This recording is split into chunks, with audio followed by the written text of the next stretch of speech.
Baik, Assalamualaikum warahmatullahi wabarakatuh. Perkenalkan, nama saya Muhammad Zagil Mani dari Prodi Pendidikan Bahasa dan Sastra Indonesia kelas E. Baik, saya di sini akan menjelaskan tentang apa itu fonologi. Fonologi yaitu berasal dari bahasa Yunani yaitu fon atau bunyi. Logos artinya ilmu.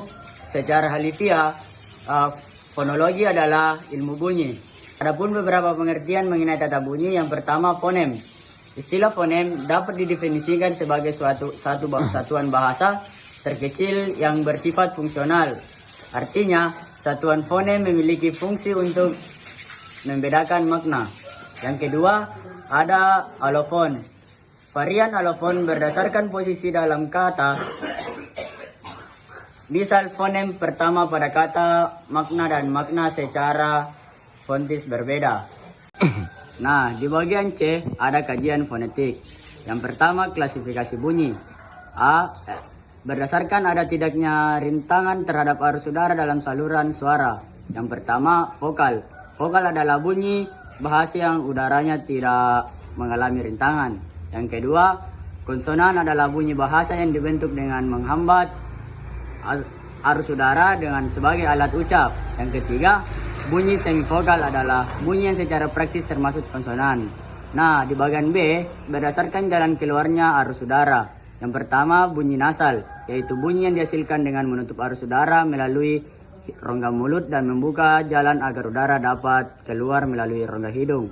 Yang kedua, bunyi oral, yang bunyi yang dihasilkan dengan jalan mengangkat ujung anak tekat mendekati langit-langit lunak. Di bagian C ada berdasarkan ada tidaknya ketegangan arus udara saat bunyi diartikulasikan. Yang pertama, bunyi keras atau fortis, yaitu bunyi bahasa yang pada waktu diartikulasikan disertai ketegangan kuat arus.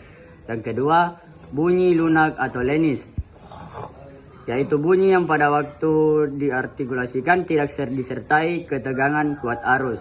Di bagian D, berdasarkan lamanya bunyi pada waktu diucapkan atau diartikulasikan. Yang pertama bunyi panjang dan kedua itu bunyi pendek. Di bagian E, berdasarkan derajat kenyaringannya. Bunyi dibedakan menjadi bunyi nyaring dan bunyi tak nyaring. Di bagian F, berdasarkan perwujudan dalam suku kata. Yang pertama bunyi tunggal, yaitu bunyi yang terdiri dalam satu suku kata.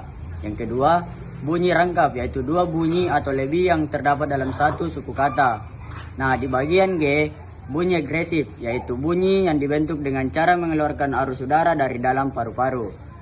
Yang pertama bunyi agresif pulmonik, yang kedua bunyi agresif gloatik, dan yang kedua bunyi agresif yaitu bunyi yang dibentuk dengan cara mengisap udara ke dalam paru-paru. Nah, di bagian C ada pembentukan difatong. Diftong adalah dua buah vokal yang berdiri bersama dan pada saat diucapkan berubah kualitasnya. Diftong dalam bahasa Indonesia adalah sebagai berikut. Yang pertama, diftong, pengucapannya au, contohnya harimau. Kedua, diftong, pengucapannya ai, contohnya santai. Ketiga, diftong, pengucapannya oi, contohnya amboy. Di bagian D, ada pembentukan kluster. Gugus atau kluster adalah deretan konsonan yang terdapat bersama pada suku kata. Selanjutnya ada kajian fonemik. Istilah fonem dapat didefinisikan sebagai satuan bahasa terkecil yang bersifat fungsional. Artinya satuan fonem memiliki fungsi untuk membedakan makna. Yang pertama, menentukan struktur fonemis sebuah bahasa, dan dua, membuat geotografi yang praktis atau ejaan, dan untuk mengenal atau menentukan bunyi-bunyi bahasa yang bersifat fungsional atau fonem. Selanjutnya ada 4 premis untuk mengenali sebuah fonem, yaitu 1. Bunyi bahasa dipengaruhi lingkungannya. Kedua, bunyi bahasa itu simetris. Yang ketiga, bunyi bahasa yang secara fonetis mirip harus digolongkan ke dalam kelas fonem yang berbeda. Yang keempat, bunyi bahasa yang bersifat komplementer harus dimasukkan ke dalam kelas fonem yang sama. Nah, yang selanjutnya yang ada lagi yang nomor 1, relasi fonem. Relasi fonem adalah pengungkapan yang sebenarnya dari ciri atau satuan fonologis, yakni fonem menjadi bunyi bahasa. Yang kedua, variasi fonem. Fonem adalah wujud manifestasi bersyarat maupun tak bersyarat dari fonem. Nah, adapun gejala penambahan fonem yaitu penambahan fonem. Penambahan fonem pada suatu kata pada umumnya berupa penambahan bunyi vokal. Yang kedua, penghilangan fonem. Yang ketiga, perubahan fonem. Yang keempat, kontraksi. Dan yang kelima, analogi. Dan yang terakhir, fonem suprasegmental. Nah, yang terakhir ada tujuan fonologi.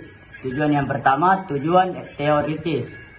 Bagi seorang ahli fonetik, tujuan studinya adalah untuk menemukan kebenaran umum dan memformulasikan hukum-hukum tentang bunyi-bunyi dan pengucapannya. Dan pengenalan produksi bunyi-bunyi ujar itu. Di samping itu, tujuan teoritis dari studi fonetik ini adalah untuk mendeskripsikan, mengklasifikasikan, dan menunjukkan fungsi hubungan yang satu dengan yang lain. Nah, ya, tujuan yang kedua, tujuan praktis. Berdasarkan dengan kajian secara teoritis, maka linguistik terapan atau fonologi terapan berusaha memperdalam penyelidikan terhadap bahasa atau hubungan dengan faktor-faktor luar bahasa. Nah, itulah tadi penjelasan tentang apa itu fonologi dari saya. Saya akhiri dengan ucapan wabillahi taufiq wal hidayah. Wassalamualaikum warahmatullahi wabarakatuh.